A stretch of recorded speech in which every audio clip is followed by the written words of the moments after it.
Olá pessoal que acompanha o Popular aí pelas redes sociais.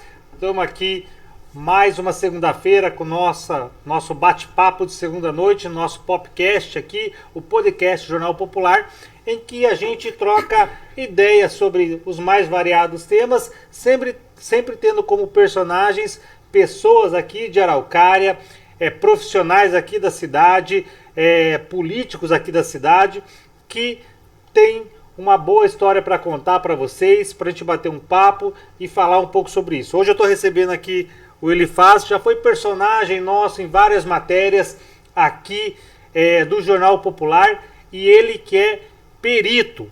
Essa ciência, como ele estava me explicando, que é razoavelmente nova aqui da criminalística no país. A gente está acostumado com os filmes americanos, em que já devem estar alguns dezenas de anos à nossa frente.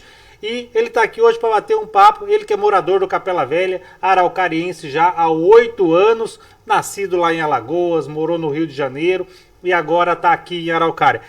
Elifaz, antes de mais nada, queria que você falasse para as pessoas que estão acompanhando a gente, que vão assistir essa live, o que você faz.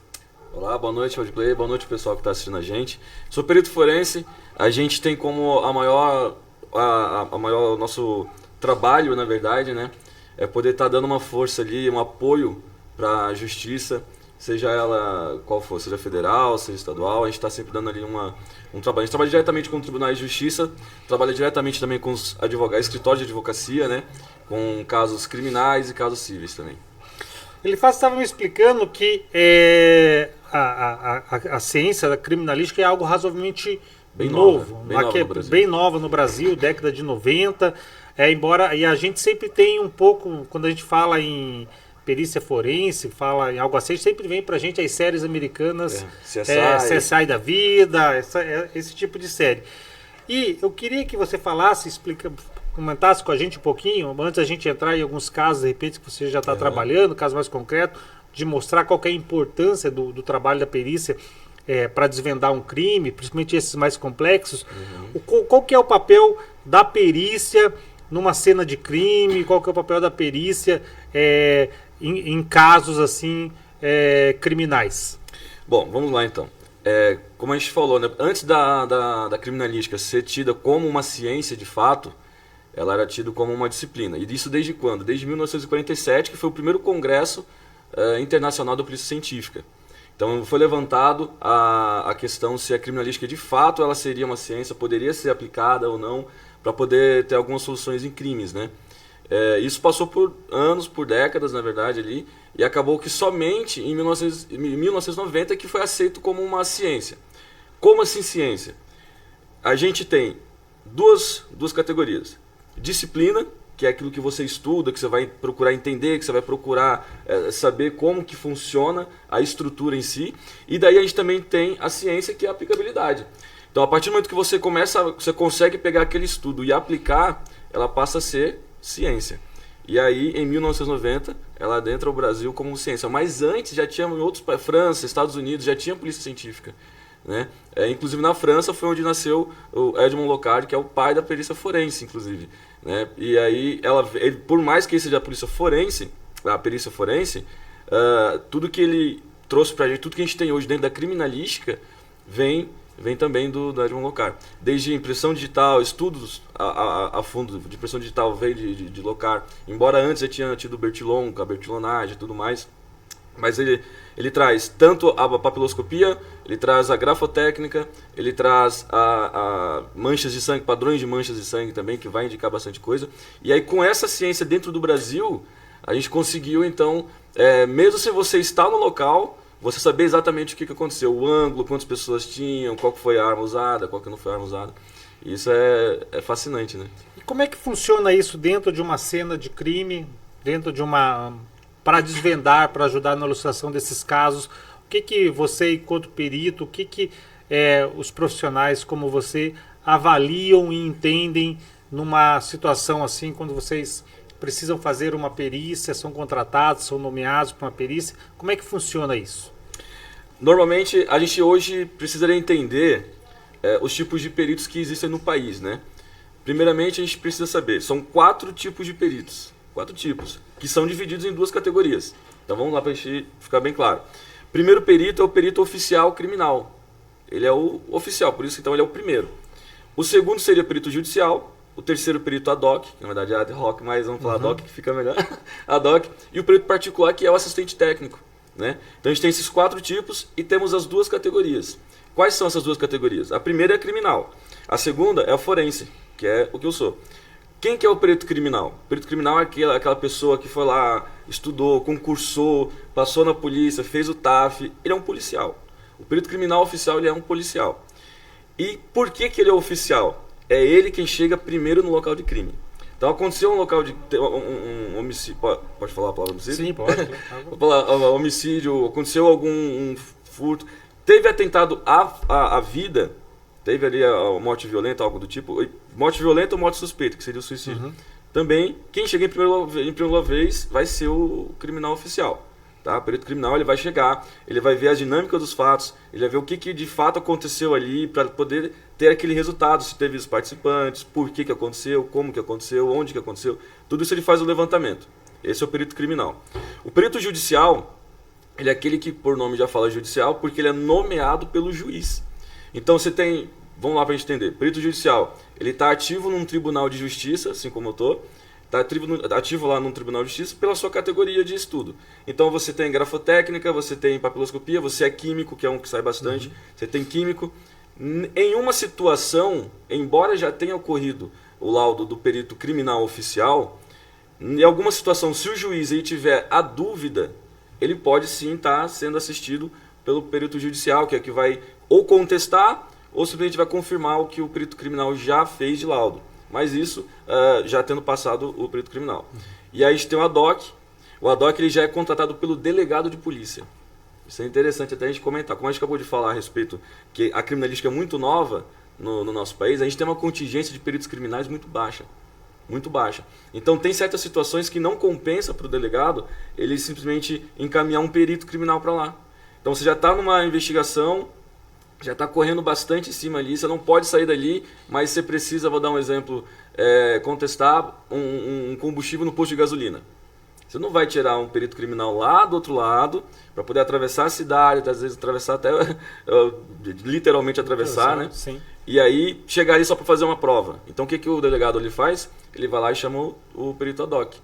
No químico, no caso, né? E ele vai lá, faz a perícia, ele analisa, ele faz a análise tudo certinho e no final ele faz um laudo pericial e entrega. Esse faz laudo, o perito judicial também faz laudo. O assistente técnico, que é o quarto e último que a gente vai comentar a respeito, esse assistente técnico ele faz o parecer técnico. Por quê? Porque daí ele já é contratado pelos advogados e contratado pelas famílias. Ele pode simplesmente ser, ele de fato é o perito particular. Né? E de todos esses, o que mais vai estar dentro da dinâmica da criminalística é o assistente técnico, porque ele pode estar... É muito difícil falar para você que um judicial participou de um crime, numa área cena criminal, entendeu? Entendi. Dentro disso, dessas várias especificidades que você tem do perito, você trabalha em qual das áreas especificamente? Assim? Eu sou especialista em grafotécnica e grafologia. E também sou especialista em papiloscopia forense e investigação em cena de crime. E o que é essas... Quais são... Pra gente, eu tenho 5 anos, não sei, estou lá na 5ª série, não sei o que é grafotécnica, não sei o que é... Explica pra gente o que é. Vamos lá. A grafotécnica, ela é justamente o estudo do grafismo. Né? Então, assim, a gente precisa fazer... Eu vou dar um exemplo na prática, como que ela funcionaria. Se você tem um caso de falsificação de assinatura, por exemplo, né? Então você vai ter que fazer o confrontamento de assinaturas. Quem que vai estar fazendo isso? O perito grafotécnico.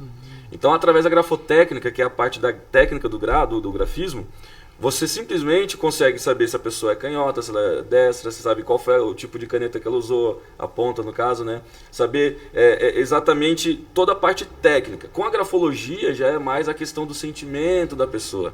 Entende? Então é mais o estudo da pessoa em si, não é mais tanto da técnica. Então você vai conseguir entender ali mais ou menos qual que era a emoção que ela estava sentindo, você vai conseguir entender onde a pressão aqui na caneta está muito maior do que aqui, então aqui ela estava mais ansiosa, aqui não. Então você consegue entender, né? Que vai passando, isso é muito usado, a grafotécnica, na área civil, na área de documentoscopia, para a gente ver assinaturas e tudo mais. E também é muito usado na questão criminal para suicídios, por exemplo, que deixam cartas. Né? Nessa parte da civil tem muita aquela só gente, pá, não, eu paguei fulano, deu o recibo, tá aqui o recibo, cadê? Eu não assinei isso aí. Exato. Daí, né, o perito, quando acaba iniciando uma contenda, judicializa isso, o perito acaba sendo necessário para isso. É exatamente o que acontece. O que mais tem de caso na área civil é com contrato de banco. Então muita pessoa pega um empréstimo, não vai lá, não paga, e aí fala, não, mas eu nem comprei.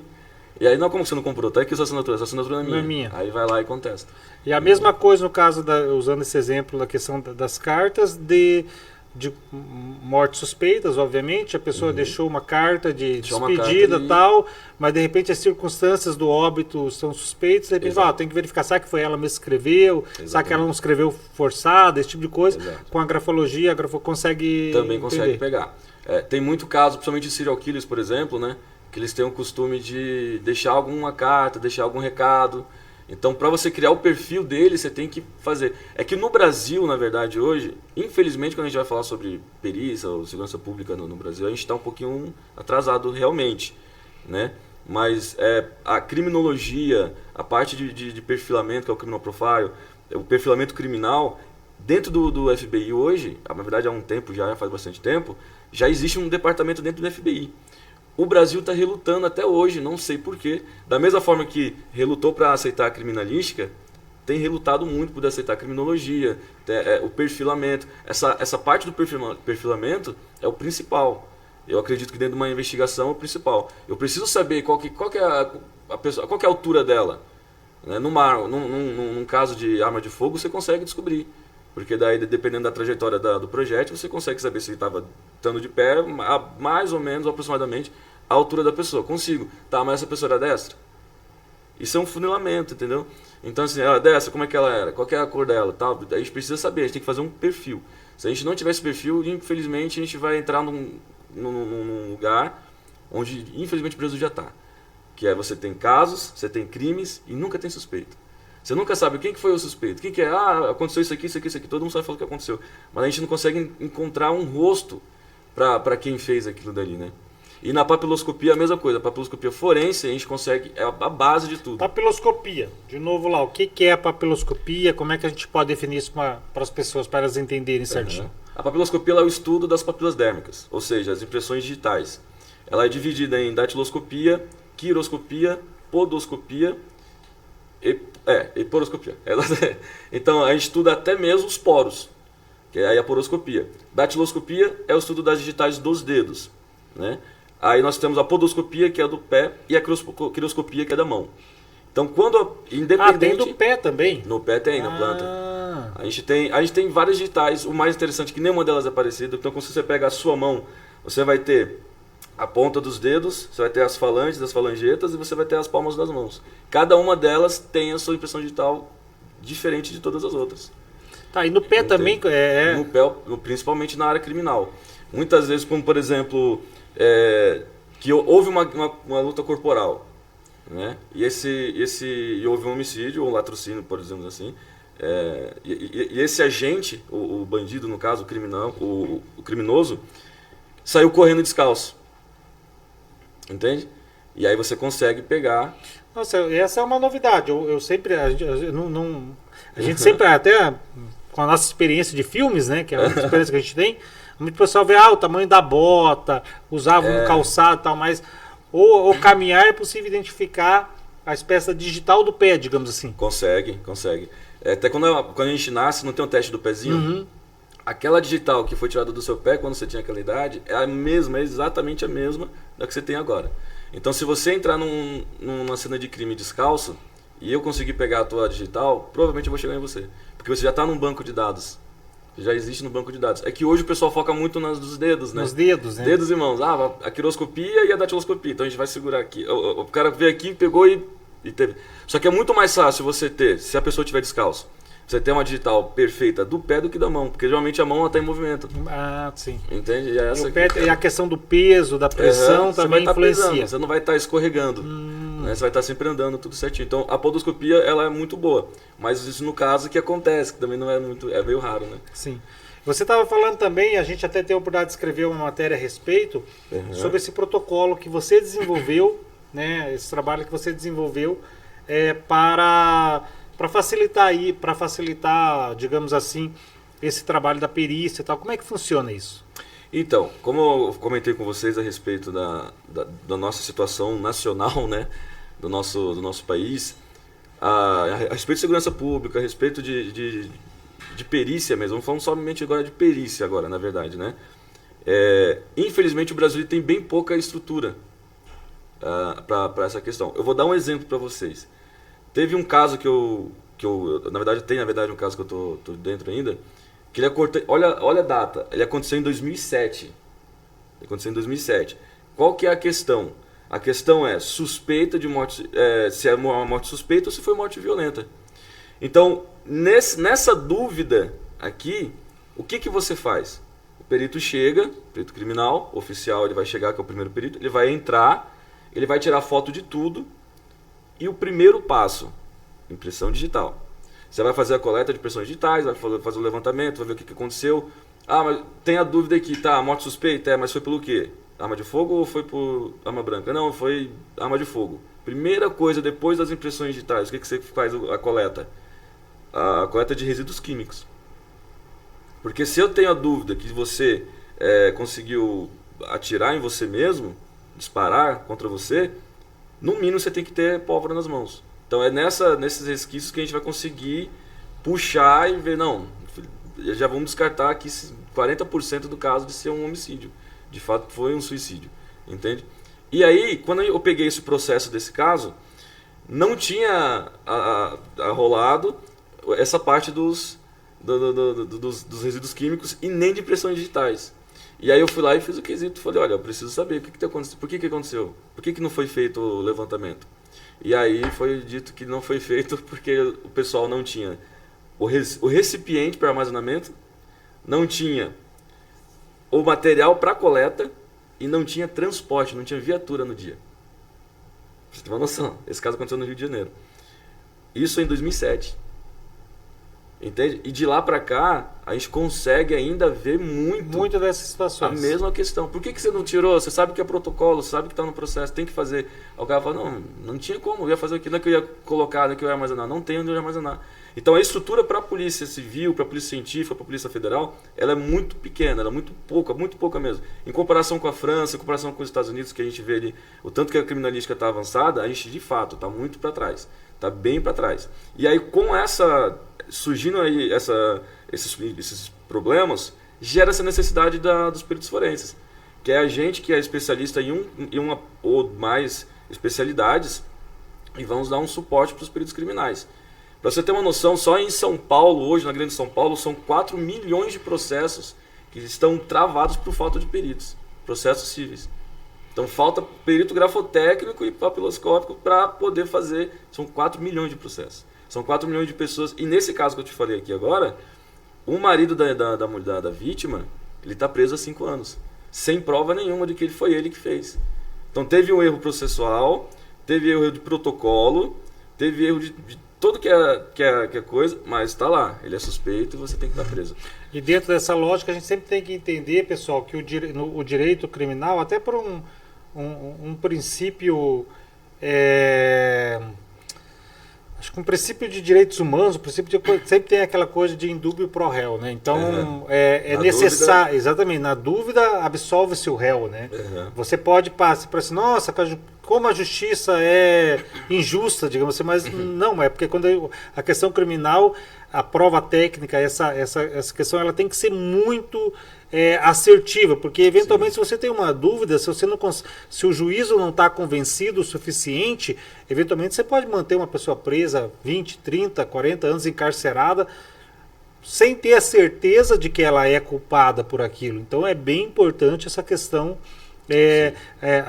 essa prova técnica da perícia, de você ter tudo isso, né? Esse caso específico que você usou, eventualmente a pessoa estava presa lá, não estou dizendo que ela é culpada e nem que ela é inocente. Não tem provas. Não tem provas, mas é importante, né, você ter isso justamente para garantir que a justiça está sendo feita, ainda mais do que não é uma matéria civil, como você falou, não é um contrato de banco, eventualmente É. o cara não provou ali, beleza, o cara vai ter um prejuízo financeiro e tal e tudo, mas não é um crime contra a vida, não é uma pessoa que está encarcerada eventualmente sem prova, né? Então é bem importante evoluir nessa questão, né? Demais, demais. Tem que ser muito mais investido. E assim, quando a gente fala sobre a estrutura até das polícias no Brasil, por exemplo, esse caso que eu participei, ele foi do João Rafael Kowalski, ele está há 10 anos.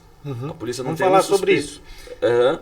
E o tempo que você leva para poder fazer uma perícia particular é muito maior do que o que você tem pro... Infelizmente a gente tem, assim, ó, ele faz. Hoje no Brasil, como é que tá o policiamento? A gente tem uma das melhores polícias do mundo.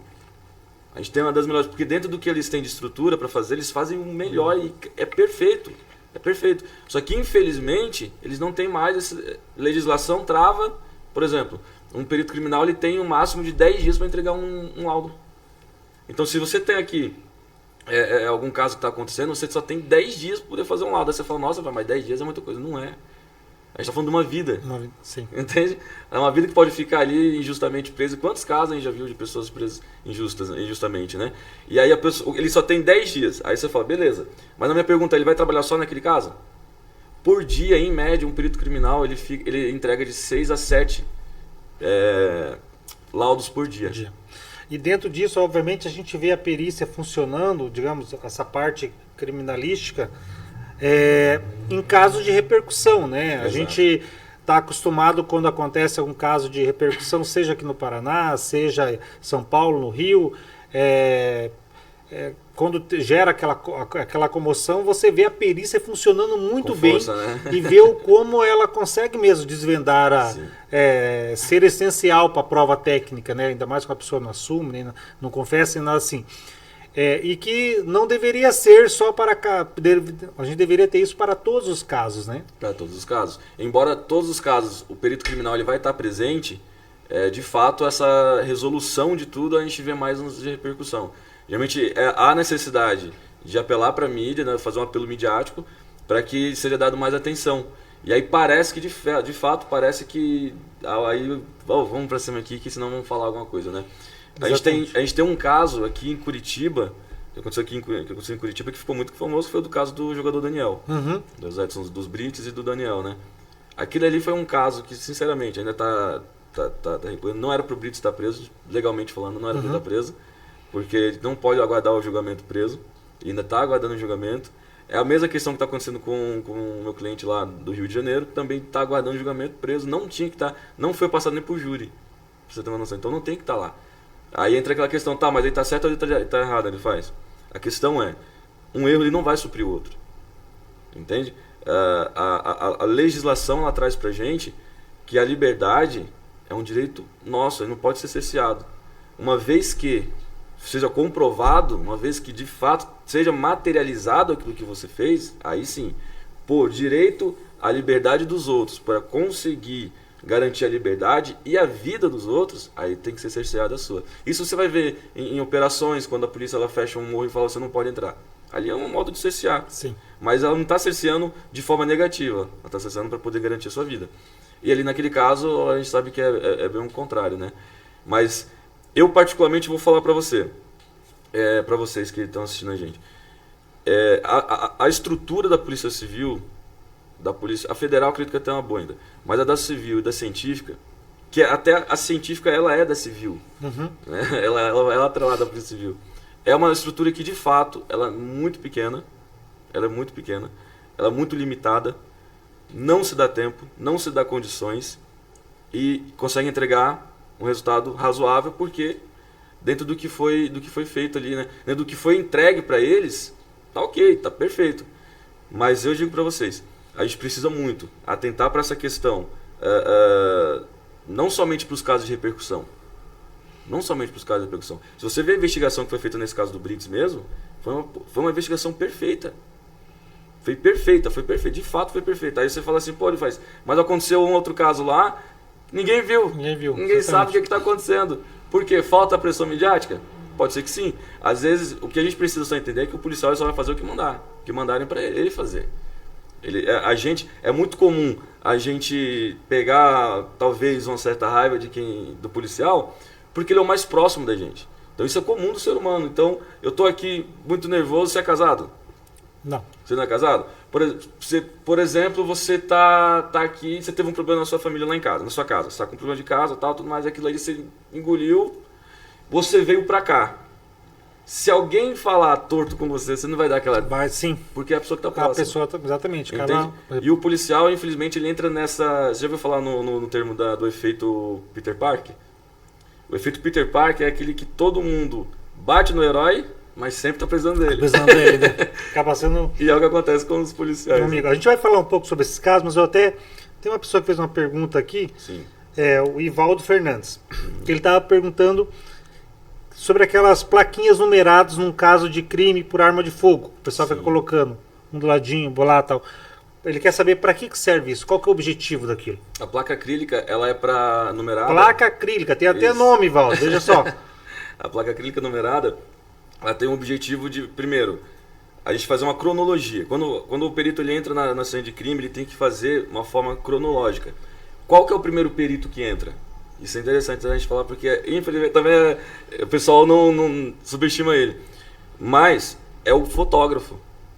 O perito fotógrafo. Não vai entrar o médico legista, não vai. Quem vai entrar é o fotógrafo. O fotógrafo ele vai entrar fazendo a cronologia. Porque aquilo dali que você está vendo ali por aquele momento, em algum momento ele vai se desfazer. Então a única forma de você ter a materialização do que aconteceu vão ser as fotos. Então ele vem fazendo a cronologia e vai colocando as plaquinhas acrílicas ali do lado para poder saber, esse aqui foi o primeiro projétil que foi disparado, que daí vai saber por distância e tudo mais. Por distância, esse aqui foi o primeiro, esse aqui foi o segundo. Vai sabendo, vai colocando ali os vestígios para tirar a foto e a hora que você vê as fotos, ela está com uma plaquinha ali identificando os primeiros vestígios que você encontrou. E essa preservação da cena do crime também é bem importante e é por isso que às vezes então quem tem que entrar primeiro, pessoal, não é o vizinho, nem a vizinha fofoqueira na cena do crime. Exatamente. Tem que ser o fotógrafo, tem que ser os peritos. E essa questão da preservação da cena do crime, como você falou, agora nessa nossa conversa, principalmente quando você fala da pegada, das marcas, a gente fica pensando de repente se naquela área ali do crime tiver a pegada, sei lá, pegadas, marcas tal de 2, 3, é bem mais fácil de identificar se tiver marca de 10, 15, Exato. Que eventualmente se pisaram ali naquela... Por isso que é tão importante também a faixinha, delimitando a área do crime e tudo mais, né? Exatamente. O maior... É que geralmente quem vai chegar primeiro vão ser as famílias, né? Uhum. Então vai ter um parente, vai ter um amigo muito próximo que vai ver ali... aconteceu do meu vizinho ouvi um barulho de tiro e fui lá ver. Esse fui lá ver já foi um problema. Entende? Talvez na forma de você querer ajudar, acaba de fato impedindo ali. Porque você já tocou no portão, você já deixou ali material genético seu, pode ter sido a tua digital. Então por isso que todo mundo fala, quem é o primeiro suspeito? Quem ligou. Entende? Porque geralmente quem ligou foi o que foi lá. Entendeu? Então ele vai lá, ele dá uma olhada. E aí a gente tem duas cenas que a gente chama, a idônea e a inidônea. 100% dos casos são idôneos. Não existe uma cena de crime que você vai ver que ela não tenha sido, de alguma forma, modificada. Qualquer uma delas.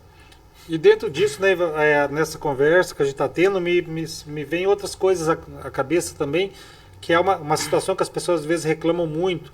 A pessoa às vezes aciona um SAMU, por exemplo, o SAMU chegou lá, a pessoa já está em óbito. Uhum. Tá, aí o pessoal fica bravo, assim, falou, por que o SAMU não recolheu o corpo? A pessoa já tinha falecido, é óbvio que ele morreu de uma parada ou um infarto, sei lá, alguma coisa assim, que são coisas que não tem como saber, né? E que daí de novo entra a questão da perícia, eventualmente vai demorar um pouco mais, porque vai ter que vir o IML, a polícia científica e tudo mais, né? Com certeza. E dependendo até da morte, vão para locais diferentes, são órgãos diferentes que vão levar, por exemplo, o serviço de verificação de óbito. Uhum. Para que serve o serviço? O SVO. Quase ninguém fala sobre, só fala do IML, né? Uhum.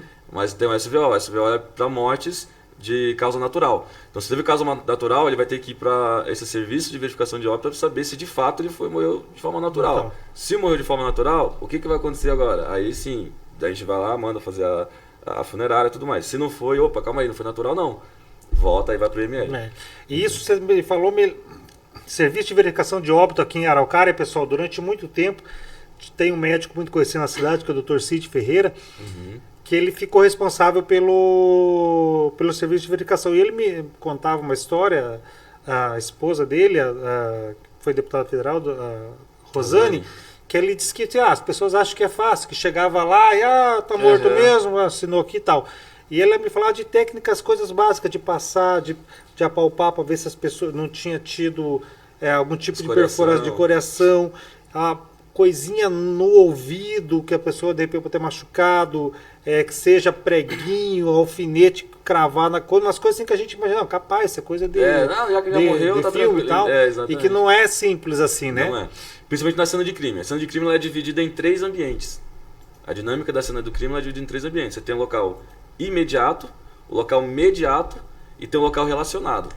Então, quando você vai fazer um isolamento, você tem que se preocupar com esses 3 locais. Entende? Então, você não está isolando um local. Pode ser um local, mas você não está isolando uma área apenas. Está isolando várias áreas, 3 áreas, né? E uma delas, que é o local relacionado, ela não está ligada geograficamente, necessariamente. Ela não vai estar ligada geograficamente. Por exemplo, qual que seria o local relacionado? O local relacionado é tudo aquilo que pode estar ligado ao cena do crime. Então, aconteceu um crime, a pessoa, o criminoso, entrou no carro, saiu e deixou o carro desovado lá em Curitiba. Aquele carro, a hora que a gente encontrar, vai ter que ser isolado e ser considerado como local relacionado. Poxa, mas o negócio que aconteceu em Araucária, mas está lá em Curitiba, está relacionado. Entende? Uma câmera de trânsito, de via, né? Eu pego o carro passando. Aquela imagem ali, ela vai ter que ser considerada como local relacionado. Então tudo que pegou é local relacionado. Está só ligado ao fato. Isso a gente consegue ver, de novo a gente volta para os casos de grande repercussão, Sim. Que a gente vê, por exemplo, o caso da morte da vereadora Marielle. No Rio de Janeiro, né? Exatamente. Que foi absurdo, de cruzar as câmeras, entender tal e tudo mais, uma dinâmica, tá certo que ainda até hoje ficou meio assim, mas que envolve, agora você falando, me vem à cabeça as questões de locais relacionados, né? Exatamente. E é interessante quando você pega essa visão, porque por mais que você esteja fazendo uma investigação com essas câmeras, na triangulação das câmeras, você ainda está falando a respeito do local. As pessoas acham que é uma coisa externa. Mas quem está estudando então vai ser só um investigador. Não, não é só um investigador. O perito também está junto. Entende? Então ele tem que estar junto. Por quê? Porque ele que estava lá no primeiro lugar. Aí você sai do local relacionado, daí você entra no local relacionado, aí que é o local mediato, no caso. Esse local mediato ele vai ser as adjacências. E o local imediato é exatamente onde aconteceu o crime. Como que eu vou dar o exemplo? Vamos falar primeiro do imediato, para depois a gente falar do imediato. Se a gente está numa cena de crime onde uma pessoa morreu dentro de um quarto, de uma casa. O quarto que ela está é o local imediato. Estou conseguindo ser didático? Depois a gente deixa o telefone, quem for com dúvida te liga. Por favor. Então, o quarto da casa, ela é o local imediato, que é onde está o corpo da pessoa. E daqui a pouco vamos falar sobre o corpo de delito, que as pessoas têm uma dúvida também. Tudo que tiver ao redor. Tá no quarto, então beleza. Sala, o outro quarto, o banheiro, o corredor, a lavanderia, a garagem. O que ele faz? Local imediato. São as adjacências. É tudo que está em torno. Aí uma vez eu falei isso, eu estava fazendo uma palestra na Unicef uma vez. Aí o pessoal falou assim, ele faz. E se alguém morrer no meio de um terreno baldio? Onde que fica o local imediato? Não tem adjacência. Então, tudo aí imediato? Não. Aí tem o protocolo que fala que a gente tem que fazer uma circunferência de 3 a 5 metros em volta do centro do corpo da pessoa. Entende? Então, você tem um local imediato, que é onde está o corpo. Você tem um local mediato, que é o que está nas adjacências de 3 a 5 metros. Isso em casos de locais abertos, né? Ermos, na verdade. E aí você consegue fazer essa diferença. E o relacionado continua sendo aquele que está ligado, não necessariamente geograficamente, mas ele está ligado ao local, de alguma forma.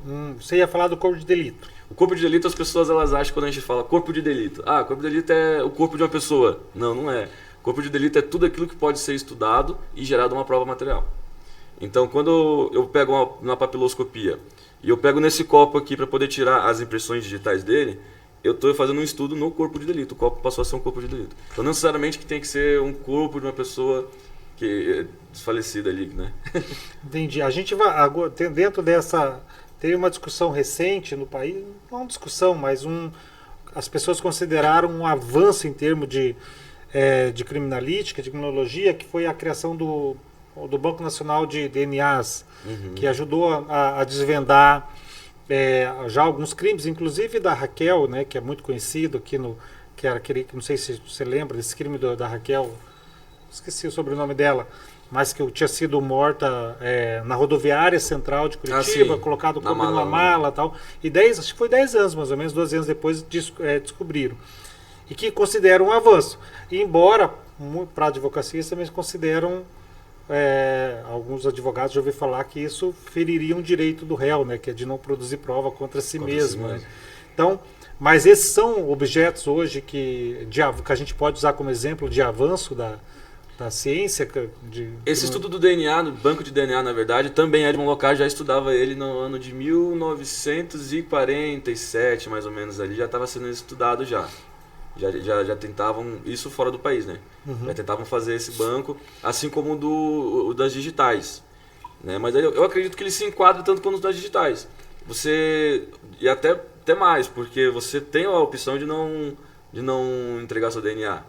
Perfeito, sem problema. Só que ainda assim, se for algo que faça muito sentido, eu sou investigador, eu preciso do DNA no Clay, não é que tá. Me passa. Não vou. Não posso produzir prova contra mim mesmo. Beleza. Eu vou lá, faço toda uma perícia, toda uma investigação, apresento para o juiz e falo, olha, preciso do mandado judicial. Se o juiz mandar o mandado judicial, você vai ter que entregar o teu DNA. Sim. Exatamente. Aí não vai ter conversa. E ele faz dentro dessa também dessa lógica das perícias. Você estava falando, né, sobre os casos de desaparecimento, que acho que deve ser o mais angustiante para famílias, para as pessoas, para a sociedade como um todo, que é aquela história, às vezes, que sem corpo não há um crime, né? Então acaba sendo uma complexidade assim. Tem como a gente desenvolver um caso assim, a gente consegue caminhar por isso, consegue já nesses casos assim, que a pessoa desapareceu, sumiu, teve crime, está morta, não está, desapareceu. Como é que a perícia se comporta nessas situações assim?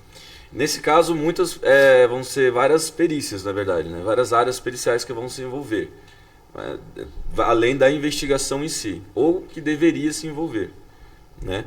Então você vai ter a parte onde é que a pessoa desapareceu. Que o termo desaparecer ele também não é algo muito correto na hora da gente falar, né? Foi raptado.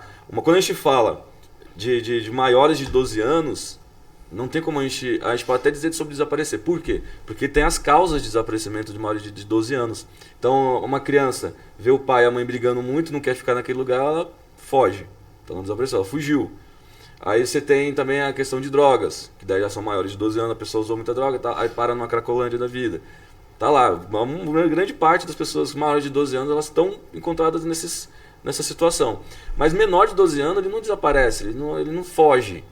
Entende? De fato, ele foi raptado, foi sequestrado, a pessoa foi sequestrada. Né? E aí onde entra a primeira pergunta, onde aconteceu? Segundo, como que aconteceu? E aí quando a gente tem essas duas respostas, a gente consegue então direcionar qual perícia que vai fazer parte. Vamos para a piloscopia, vamos para a grafotécnica, vamos para a área de balística e assim vai. Então vai ser todo mundo envolvido, toda hora a gente vai precisar de alguém dando um respaldo, entra o local relacionado, que a gente falou inclusive, aí vamos pegar todas as câmeras, todas as imagens, tudo que for possível para a gente poder fazer um dossiê e entregar. Tá aqui, tem investigação, tem perícia, tem todos os tipos de perícia que você precisar, muita coisa. Tem casos que entram para paleontologia, porque vai ter que fazer escavação, tudo mais, e você tem que contratar um paleontólogo forense para poder fazer a liberação. Tem paleontólogo forense também. Tem paleontólogo forense. E daí, vamos usando de novo sendo didático, um caso, por exemplo, assim, olha, a pessoa teria sido enterrada aqui, seria para esses casos? Exatamente para esse caso. Tem um caso de São Paulo, no caso. Eu esqueci o nome da Mércia, lembra do caso da Mércia, que foi encontrado? É uma advogada que foi encontrado o carro no Rio. O namorado dela que, de fato, executou.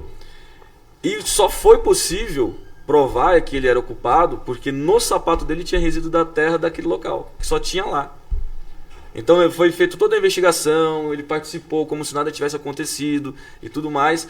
E aí o delegado, me falham agora, não vou me lembrar o nome do delegado, o delegado ele olhou pro sapato dele e falou, eu quero uma ordem judicial para poder pegar todos os sapatos dele. E ele foi lá, pegou. E aí o paleontólogo forense foi lá, conseguiu ver e falou, ó, o único lugar que tem essa terra é lá onde ela foi encontrada. Então ele teve no lance do crime. E aí por conta disso ele foi preso, foi condenado. Interessante. Entende? E aproveitando isso, você pode ser que não tenha nada a ver com a história, mas dentro dessa questão da perícia, as pessoas comentam da onde que veio aquela máxima de que o bandido sempre volta à cena do crime? Às vezes sim, vai depender muito do crime, mas às vezes sim. Quando a gente fala, por exemplo, serial killers, uma parte faz isso, mas é uma parte porque tem vários tipos de serial, né? Aí é mais a parte do psicólogo, o psicólogo forense que poderia falar melhor, mais gabarito, né? Sim. Mas eles, geralmente, alguns voltam, não são todos que voltam. A pessoa que tem narcisismo, a pessoa que tem psicopatia, provavelmente uma parte delas vai voltar. Mas não é sempre isso que acontece. Não é sempre que acontece. Se for na localidade, dependendo da localidade, sim. Como, por exemplo, uma comunidade no Rio de Janeiro. Eles vão lá executar uma pessoa. De fato, eles têm que voltar para garantir que a pessoa está de fato morta, para poder dar a resposta lá para o chefe do tráfico. Então isso ali nessa localidade, nessa situação, é muito comum.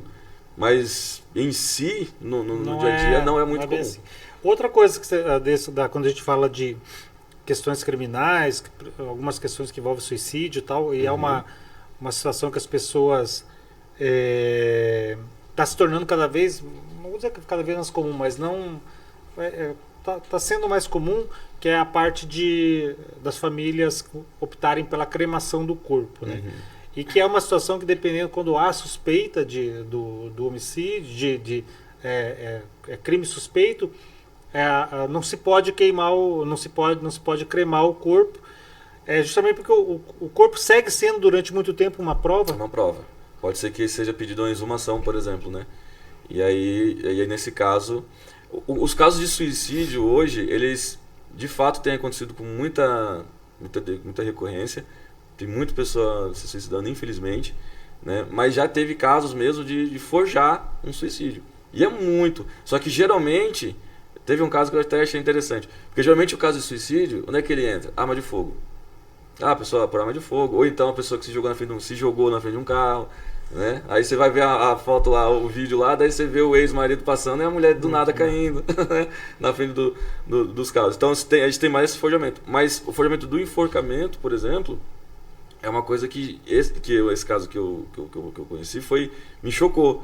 Da pessoa querer forjar que a pessoa tinha se matado de enforcada. Isso já aconteceu. Aí como que você descobre que não foi ela que tirou a própria vida? Pela medicina legal. O corpo, a partir do momento que você de fato está morto, ele começa a passar por vários processos pós-mortem que não tem como você falar que... Para um leigo, você vai olhar assim, a pessoa vai olhar e falar, não, nossa, a pessoa está pendurada aqui. Então, de fato... Teve um caso na Tribuna da Massa que passou uma vez, que eles até... Não sei se foi... Achei até meio delicado, mas eles filmaram um rapaz que estava pendurado numa árvore, no meio de um campo, e que ele estava... De fato, o pessoal falou, não, foi suicídio. Não, foi suicídio e tudo mais. E a gente foi estudar pra ver o que era. Aí quando eu fui ver o vídeo, a mão dele estava amarrada pra trás. Como que ele conseguiu amarrar a mão e depois ainda se pendurar na corda, né? E ainda mais o nó pra fora. Se o nó tivesse pelo menos pra dentro aqui, a gente podia dizer, não, de fato, mas não teria necessidade nenhuma de um suicida se amarrar pra poder pular, né? Então esses casos aí, a gente consegue sim, através da perícia ver. Entendi.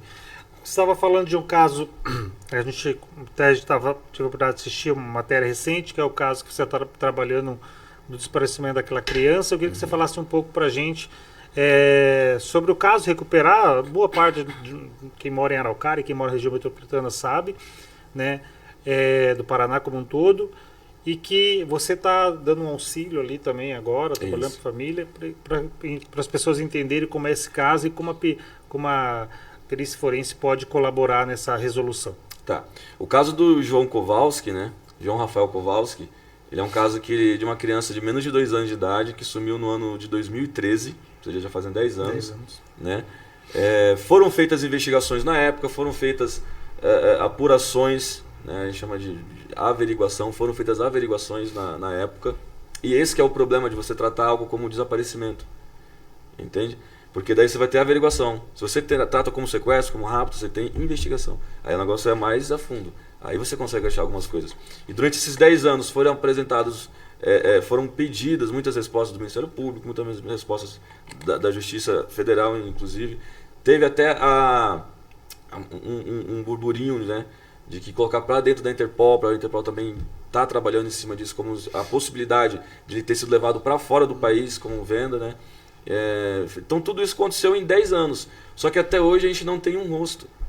A gente não sabe. A gente não tem nome, a gente não tem rosto, a gente não tem suspeito. Infelizmente a Polícia Civil ela não apresentou até hoje um quadro de suspeitos para ninguém, nem para a família, nem para ninguém. Ah, mas porque é para não estragar as investigações. Qual é a investigação? Ano passado eles foram lá e encerraram o caso. Né? Não é que eles encerraram, arquivaram o caso. Não, eles pararam o caso temporariamente, sem data, sem previsão de volta. Uhum. Como que você não tem a previsão de... Então tá encerrado. Aí a gente entrou em contato com a Polícia Civil falou, não, a gente não encerrou o caso somente está arquivado por temporariamente, mas ele vai voltar, só não tem previsão para volta. Aí chegam algumas investigações que a legislação prevê, né? Que ela é como se falou, se tivesse arquivado, mas até que surge um fato novo. Exato. Mas é óbvio que se você não procurar, você não vai aparecer um fato novo. Exato. Né? E aí surgem os fatos novos. Como, por exemplo, surgiu o fato da carta. A gente chegou uma carta, depois de 10 anos, chegou uma carta para Dona Lorena. Inclusive, se ela tivesse assistindo a gente, um forte abraço, um beijo. Ela chegou essa carta na casa dela. Quem encontrou foi a irmã dela. A irmã dela pegou, acondicionou. O que é acondicionar?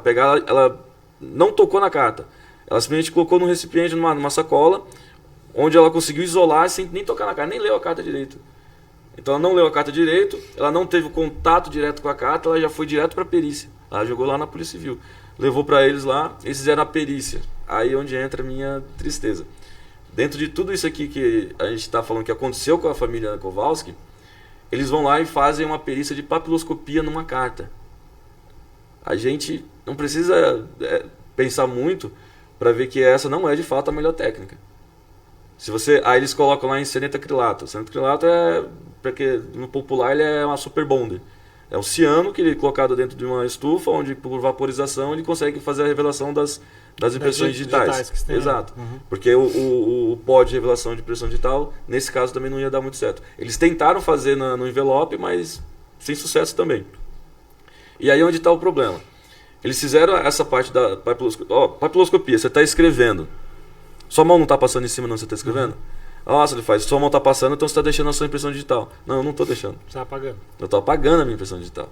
Aí você vai lá e vai dobrar a carta. O que você faz?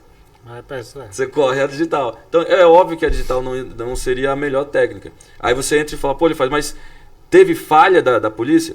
Não. Como eu falei para vocês, eles têm 10 dias para poder apresentar um laudo pericial. De um caso desse, infelizmente, eles têm 10 dias para apresentar um laudo pericial. Eu levei 60 dias estudando essa carta. Dia e noite. Você teve acesso à carta? Tive. Só pra gente entender. Então, beleza, teve essa parte... essa parte para verificar as digitais tal, e tudo.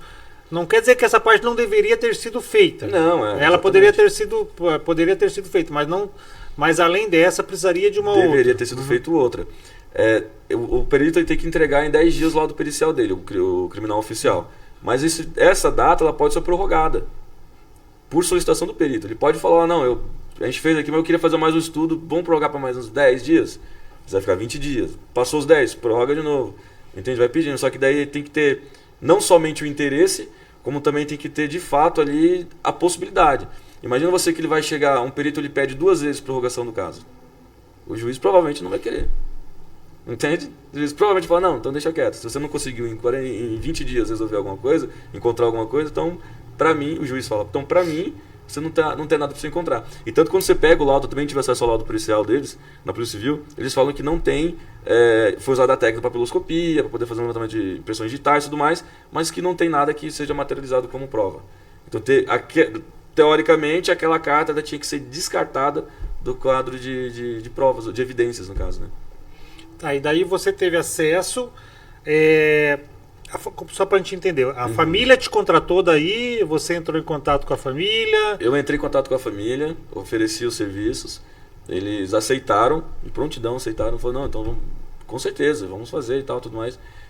Eu conversei com a dona Lorena direto, foi a primeira pessoa que eu tive o contato, depois eu tive contato com o Lucas, que é o pai da criança, né? E a gente fez o laudo, apresentei para eles, eles deram uma lida, olharam, falaram, eu acho que é isso aí. E aí dentro desse laudo, desse parecer que eu fiz, parecer técnico que eu fiz, é possível criar um perfilamento, criar um perfil da pessoa que escreveu. Então, a gente tem 6 pontos lá no final do parecer técnico. Então a gente vê alguns, como a pessoa é canhota, a pessoa provavelmente sofre de ansiedade, né? E isso a gente vê não somente no padrão gráfico dela, mas a gente vê também nas palavras, que aí é onde entra a grafologia. A pessoa que escreveu é canhota. A pessoa escreveu a canhota, nitidamente. Tanto do visual, se você só olhar assim, pegar a carta, você vê que ela começa escrevendo bem no cantinho do superior esquerdo e ela vai se afastando. Porque geralmente o canhoto ele tem a incomodação do arame. Do arame, sim. Né? Da espiral. E aí ele vai afastando. E sem contar isso, a escrita do canhoto ela é deitada. Eu sou canhoto, você é deitado. Isso, deitadinha. E aí o dele é bem isso. Você olha, só que você vê 4 parágrafos na primeira parte. O terceiro vai estar perfeito como no canhoto. Perfeito. Você olha, você vê, não, isso aqui foi um canhoto que de fato escreveu. Só que daí, o primeiro, o segundo e o quarto parágrafo, você vê que primeiro ele vai aumentando, vai ficando garrafal as letras. Por que isso acontece? É a questão do suicídio que a gente falou. É uma ligação emocional muito forte. O suicida ele vem escrevendo normalmente. A hora que ele começa a virar a chave de que ele vai fazer, aí ele começa a se emocionar, começa a bater aquela ansiedade nele, e aí geralmente a pessoa vai encher o olho de lágrima, vai ter dificuldade para poder enxergar o que está escrevendo e por isso faz letra garrafal. Você entende? Então tem toda uma dinâmica por trás disso. E a gente vê que segue esse padrão. Ele faz, a pessoa que escreveu a suicida, eu não diria suicida, mas eu diria que ela tem uma ligação emocional muito forte. Isso não significa que ele não seja válido ou que ele não seja idôneo. A técnica usada não é uma técnica nova. A gente está falando de uma técnica de anos atrás. A gente está falando de coisas antigas. Ela é válida, ela foi válida. Eu fico triste porque a polícia, infelizmente, não teve o tempo de poder fazer essa avaliação grafotécnica, porque ela não é uma novidade para a Polícia Civil também, né?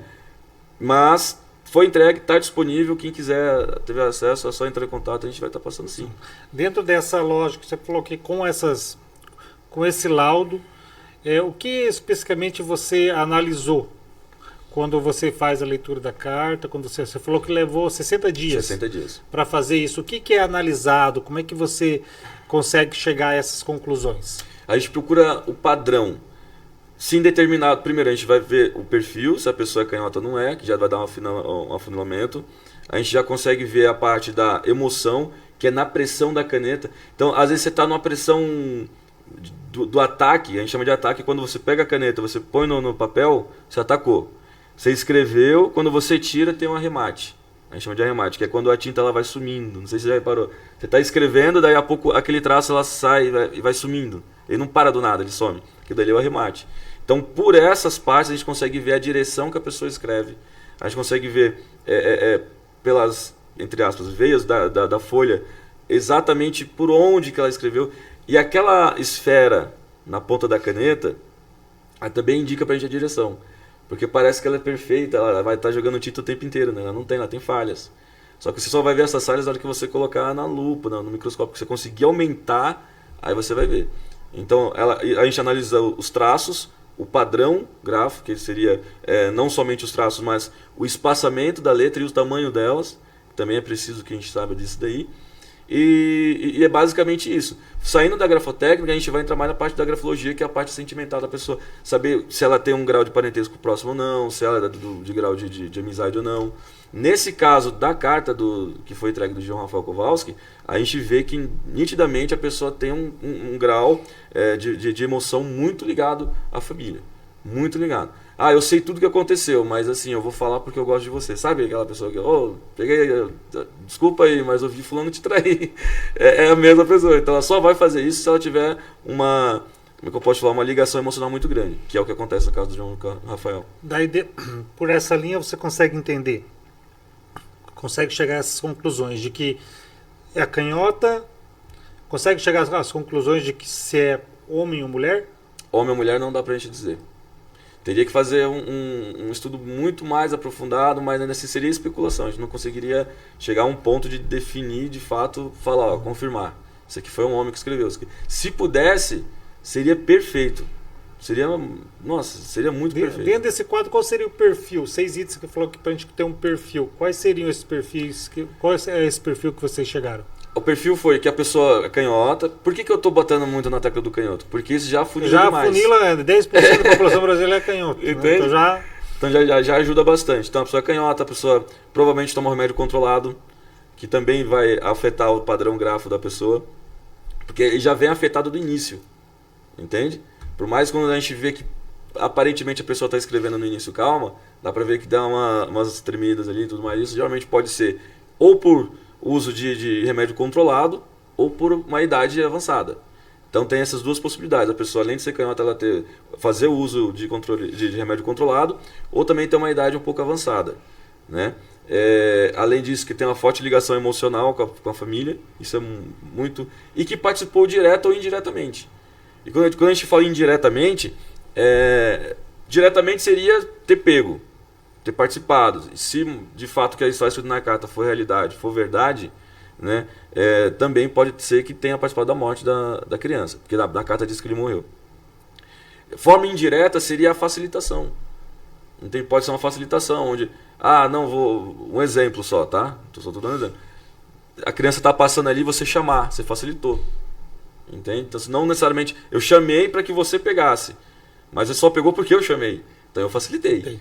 Eu tô conivente. De qualquer forma, essa pessoa ela é cúmplice, porque ela sabe, se ela não participou, se ela não esteve na cena do crime, se ela não esteve no local, ela conhece alguém que teve, durante todos esses anos ela não falou. Porque nesse caso dessa criança chegou a ter um suspeito, né? Chegou a mais de um. A ser apurado, depois acabou não evoluindo. E qual que é a chance? Você falou de jeito assim que dentro dessa lógica a pessoa ela tem uma forte ligação emocional aparentemente com a mãe da criança. Qual que é a chance de que ela tenha feito essa carta, digamos assim, não sei se é possível calcular, posso estar divagando aqui, ter feito isso justamente porque... Para mudar o rumo? Para mudar ou para falar, mãe, a gente não vai conseguir solucionar, vamos tentando acabou metendo o pé pelas mãos, escrevendo uma carta para dizer assim, vamos tentar seguir em frente, que isso aqui não vai ter solução. É possível? Eu acredito que seja bem difícil de acontecer. Eu acho que... Porque geralmente, quando você tem mandantes, o principal suspeito, né, que foi na questão... Ficou bastante tempo, foi até pedido para que não ficasse falando o nome e tudo mais. Ele chegou a processar até emissoras de televisão de transmissão.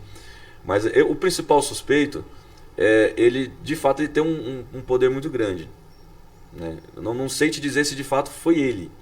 Mas normalmente o perfil de uma pessoa que faria o que fizeram com ele tem que ter um mandante. E normalmente o mandante ele não vai ter a ligação emocional, porque ele não participou da finalização. Entende? Então, quem geralmente vai ter esse peso na consciência foi aquele que falou, matei a criança, não sei nem porquê. Aí esse tem o peso, entendeu? Tem o peso. Então são temas bem interessantes para a gente continuar conversando. Dentro dessa lógica, assim, a gente tem assim, em Araucária a gente não tem tantos.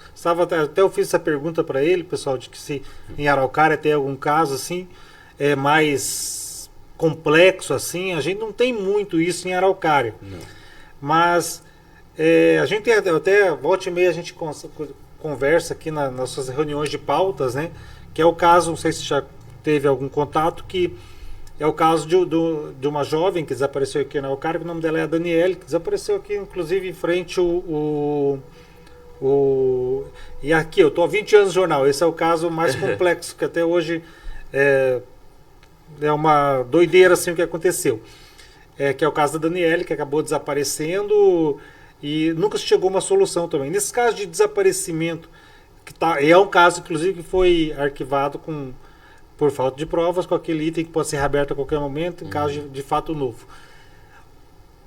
Como é que a gente poderia, nesse tipo de caso, tem algo que de repente no processo a gente poderia analisar e verificar que a perícia poderia haver para de repente evoluir nesse tipo de situação? Não sei se talvez de repente você nem ouviu falar desse caso também. Esse caso realmente eu não conheço. Ela tinha quantos anos? 16 anos? Tá. O que acontece? Hoje são 46 milhões de escravos, pessoas, trabalhadores escravos no mundo. Desses 46 milhões, 40% deles são crianças, menores de 12 anos. Os maiores motivos hoje no Brasil para uma pessoa desaparecer, seja criança, seja maior de 12 anos, os principais fatos, tá? Venda, tráfico humano, adoção ilegal e venda de órgãos. E prostituição. E para prostituição também. São esses 4 principais pontos. Pela idade a gente consegue fazer o filtro. Então uma pessoa de 16 anos já não seria para adoção ilegal. Entende? Então aí você vai conseguindo fazer essa filtragem aqui. Qual que é o que a gente podia fazer para poder mudar toda a questão? É uma questão de prevenção. Tá? Quando que você começa a prevenção para você não perder seu parente, seu ente querido ali? É no nascimento. Essa é a principal. Se a gente conseguisse fazer um banco de fato na verdade a gente até tem os bancos, né, de DNA, como agora está vindo, de papiloscopia, de impressão digital, tudo mais. Só que quando a criança nasce é necessário, é muito necessário mesmo, que tenha sido retirado todas as impressões digitais dela. É preciso que você já faça o documento de RG, o registro geral dela, para que ela seja alguém, ela existente. Ela precisa existir. Então se você está lá em Angola, você foi roubado quando era criança, foi sequestrado quando era criança. Se eu te encontrar, eu não vou saber de onde você veio. Se você já chegou lá com 2 anos de idade, a essa altura você é nato. Você já sabe falar igual, você já sabe ter os costumes. Então não tem como dizer que país que você veio. Então como que seria a melhor forma de a gente agir com isso? Seria pegando então o padrão de DNA, das impressões digitais, e tudo isso cooperaria demais mesmo, para poder encontrar as pessoas que estão desaparecidas. Mas infelizmente, eu vou falar bem real para você, são muitos casos.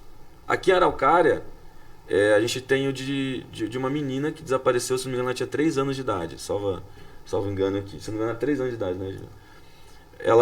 Você sabe quando que ela assumiu? A data? De Araucária, 92. Ano de 92. A Polícia Civil, inclusive quando a gente entrou em contato com ela, falou, né? Não, o caso do João Rafael não está parado, só está estacionado, vamos dizer assim, só dá um tempinho, dá uma pausa, daqui a pouco pode ser que a gente volte, quando? Não sei. Mas ele faz parte dos 48 menores de 12 anos que existe na lista de desaparecidos da Polícia Civil do Paraná. E aí você vai lá e você entra na Polícia Civil do Paraná. Aí você vai ver, eles fazem essa separação, menores de 12 anos e maiores de 12 anos. Aí vai tem bastante. Para esses a gente até entende a questão de tráfico de órgãos e tudo mais. Mas quando a gente desce os menores de 12 anos, o primeiro registro é de 91, do ano de 91. Essa menina aí, ela teria já se enquadrado nos maiores de 12 anos. Mas nós temos esses 48, onde o João Rafael Kowalski, ele faz parte e ninguém tem uma resposta. Isso, assim, chega a ser... Eu não sei nem o termo que usar, para falar a verdade. Porque, de fato, tem um caso que é de Colombo, que é duas crianças sumidas, 2 irmãos. Um de 2, outro de 5 anos. A menina de 5 anos e o menino de 2 anos. Isso foi, se eu não me engano, em 2008. E isso vai só aumentando, mano. Vai só aumentando. Se você fizer um filtro por ano, né? Tantos anos, no ano de 91, dentro da Polícia Civil, menor de 12 anos, quem foi que sumiu? Tem um menino. No ano de 91. 92, tem uma menina, que é de Araucária. Aí você vai aí de 92 pula para 95, se não me engano. 95 tem 3, 4 casos. Aí você vai pulando. Em 2023, até semana passada, que foi quando eu olhei, tinham 8 casos. Então o que esse gráfico está apontando pra gente? Que esse desaparecimento menor de 12 anos está só crescendo. O que faz uma pessoa sentir a vontade de poder desaparecer com uma criança assim, em tão pouco tempo? Né? Só em outubro, se não me engano, foram 2 ou 3 casos de desaparecimento. Só em outubro desse ano. Entende? E aí você vai vendo a triangulação geográfica. antigamente, 90 a 2000, sumia muita criança de Curitiba. Aí quando passa dali, você vê que começa a sumir já o pessoal mais da região metropolitana, mais do interior, mais litoral. Entende? Aí você tem os meses. Mês de março, mês de outubro, principalmente Dia das Crianças. Sumiu o Dia das Crianças no mês de outubro, pode ter certeza. É adoção ilegal. Entendeu? Isso aí é sem dúvida. Então você tem mês de março, mês de outubro, mês de novembro e mês de dezembro. São épocas de festas. Então, tem alguém querendo criar uma família, tem alguém que está querendo um órgão diferente, precisando, ó, meu presente de ano novo para você vai ser um coração, imagina. Né? E o dinheiro que isso dá é muito alto. Uma criança, hoje, ela pode valer $100 mil. Uma criança de 2 anos de idade, como o João Rafael. Essa questão, quando a gente fala do tráfico de órgãos e tal, é uma doideira, né? A gente fala assim, porque a gente...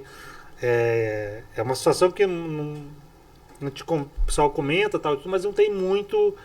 Não se desdobra muito, não se tem nada muito específico com relação a isso ainda, assim, não tem muitos padrões de investigação com relação a isso, né? Não tem. Infelizmente não tem, porque daí entra nesse negócio. Não, desapareceu. O termo desaparecer, por isso que eu falo que é meio complicado, eu sou meio contra. Cadê o fulano? Ah, desapareceu o quê? Evaporou? O caso do João Rafael Kowalski mesmo, o canil da Polícia Militar foi lá. E aí eles deixaram bem claro, falou, ó, o João Rafael atravessou a rua, ele foi pro vizinho da frente, pro terreno do vizinho da frente, e aí o cachorro ele vai sentindo o faro, vai farejando, até uma hora que ele se perde. E aí o policial fala, aqui alguém levantou ele. O policial falou pra mãe, aqui alguém levantou. Entende? Então, é sério que eu vou falar que esse menino tem que estar numa lista de desaparecidos? Esse menino não tem que estar na lista de desaparecidos, esse menino tem que estar na lista de sequestro. Ele foi sequestrado. Pra gente poder tratar com um jeito com mais, como é que eu posso, mais seriedade. Porque parece que, não, sumiu, beleza, vamos esperar voltar. Não é assim. O que aparenta é isso. Nossa, ele faz, mas a gente tem a investigação, a Polícia Civil está em cima e tal. Eu vou dizer de novo. Em algum momento eu falei que a polícia está falhando? Não. O problema é que os policiais só vão fazer aquilo que mandarem eles fazer. Antes da polícia tem alguém. E, infelizmente, esse alguém não está preocupado com essas crianças sumindo. 35% dos desaparecidos no Brasil são crianças. Para imaginar isso. É muita coisa. E dentro dessa lógica, nesse caso específico, família, como é que está a questão de... esses laudos foram apresentados para o Ministério Público? Exatamente. Aí é que tá. Para a gente poder ter a burocracia lá, ela pede que só quem pode estar diante do Ministério Público é o advogado formado na OAB, né? Então, assim, o meu trabalho é fazer a perícia, apresentar, nesse caso, para o advogado e falar, olha, vamos lá, vamos ver o que a gente consegue fazer. E aí, a partir do advogado ou da advogada, no caso, eles que vão ter que tentar se resolver por lá. Entende? Ele faz, e se não for aceito o arrolamento, aí eu vou falar bem a real. Aí a gente, além de ter suspeitos evitados, ainda vou rejeitar uma perícia. É sério? Então, será que a gente vai olhar para isso e falar assim, não, tá tudo bem? Não, para mim não tá. Porque a gente tá num caso há 10 anos, onde não tem um quadro suspeito, onde eu vou lá, faço uma perícia, eu apresento uma perícia onde faz o perfil de um suspeito e abrir um quadro para a polícia. Se Deus quiser vai dar certo. Vai abrir um quadro de suspeitos para a polícia. Entende? Abrindo esse quadro de suspeitos, aí é onde entra o nosso objetivo. Que seja aberto esse quadro de suspeitos para que o caso volte a continuar. Ele não pode entrar no esquecimento igual a menina de Araucária do ano de 92. Entende? Ele não pode. Se virar estatística, aí vai ficar muito comum, vai ficar muito, como é que eu posso falar, leve para o bandido entender que no Brasil, a hora que ele quiser pegar seu filho, ele vai pegar seu filho e vai levar para onde ele achar que tem que levar. E que ninguém não vai ser nem descoberto. Entende? Então a gente tem que mostrar para a bandidagem, principalmente para os sequestradores, que nesse país a gente não vai permitir isso. A gente tem profissionais que são de gabarito muito bons, a gente tem uma das melhores polícias do mundo está aqui, e eu digo a melhor do país, sem demagogia. Para mim é a do Paraná sim, já trabalhei com polícias do país inteiro, mas a do Paraná é muito diferenciada. Entende? Então assim, é qualificada, só falta estrutura, falta uma legislação que possa ajudar mais um pouquinho, visando um pouquinho ainda o policial, dando mais força para ele que ele possa trabalhar. Senão, infelizmente, essa lista de 48 daqui 2 meses a gente vai estar com 52, 60. E me diga uma coisa agora, mudando um pouco de assunto também, caminhando para o final aqui, a gente tem cada vez mais a gente tem essa questão de crimes também contra a honra, de pessoa, bilhete que ameaça, a questão digital também, a perícia a forense nesses meios também, ela está desenvolvida, está avançando, como é que é? Você fala em recados? Recado. Acontece muito isso de ameaça, essas coisas todas, assim, o que a pessoa pode fazer? É possível utilizar uma perícia, no teu caso, particular, tudo mais, para facilitar? Muito. Principalmente agora que a tecnologia está avançando demais, né? Então a gente consegue chegar tanto por escrita quanto por digital. Por exemplo, vou dar um exemplo para você. Você me escreve uma carta, só que você imprime ela. Você não escreveu à mão. Você digitou. Você redigiu essa carta e você imprimiu. E aí você veio e entregou para mim. Pelo que você escreveu, eu consigo criar um perfilamento seu emocional. Dá para você fazer. A gente tem psicólogos forenses que conseguem fazer isso. Né? Mas aí agora eu só mandei um comentário. Aí já dá uma piorada. Já dá pra dar, aí você pega. Aí que você pega mesmo, né? Então tudo que aconteceu no digital, hoje a vantagem é essa. Se a gente tivesse começado a criminalística mais cedo no país, a gente estava muito, muito desenvolvido. Você pode ver para os Estados Unidos. Às vezes acontece um caso aqui, a pessoa mandou uma mensagem no teu Twitter com um perfil fake. Mandou uma mensagem lá te ameaçando, falou um monte de coisa. Não dá uma semana, a pessoa está presa. É muita investigação. A gente falando sobre a questão de tráficos e tudo mais, a Deep Web mesmo é um exemplo. A Deep Web, o tempo inteiro o FBI está em cima. Sempre tem um caindo, todo dia tem alguém sendo preso por causa da Deep Web. Ou uma rede sendo desfeita. O tempo inteiro sendo desfeita. Por quê? Porque está o tempo inteiro ali, a tecnologia está ajudando bastante e hoje a perícia está sendo muito ajudada pela tecnologia. Então você tem, antigamente o grafotécnico, né, o período grafotécnico andava com a lupa. Hoje a gente tem câmeras que a gente consegue direto do celular mesmo já fazer a leitura com um zoom muito maior, parece um telescópio, na verdade. Nossa, que interessante. Então, pessoal, deixa eu bater um papo aqui com ele bem interessante. A gente vai pensando num monte de situações que a gente vivenciou, que a gente acompanha no dia a dia e que a gente poderia entender como poderia evoluir no desdobramento